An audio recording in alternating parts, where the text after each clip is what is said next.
गोटे डंगारे दी जन बंधु समुद्र मझे जाउथिले। हठात झड़ तूफान आसिला।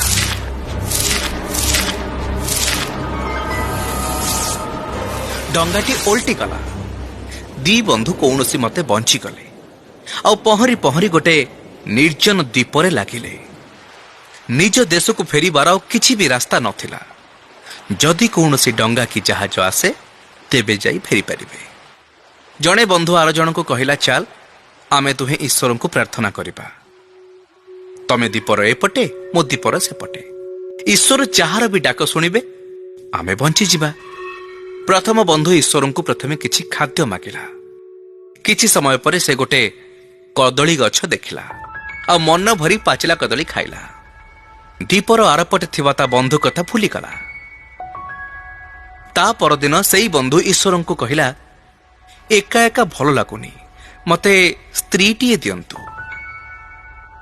ठीक घंटाए परे गोटे भंगा डंगा आसी से कूड़े लागिला आ सेतिरे जने स्त्री लोक थिले जीए झड़रू बंची जाइथिले। स्त्रीटीए पाई से बहुत खुशी रे थिला।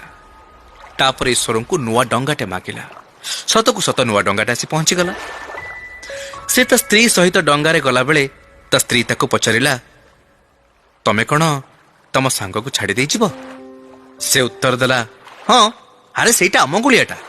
ईश्वर मोर सबु प्रार्थना शुणिले, तार तो गोटे भी शुणिलेनी। ताकू सांगरे नेले ए डंगा भी बुड़ी जीव।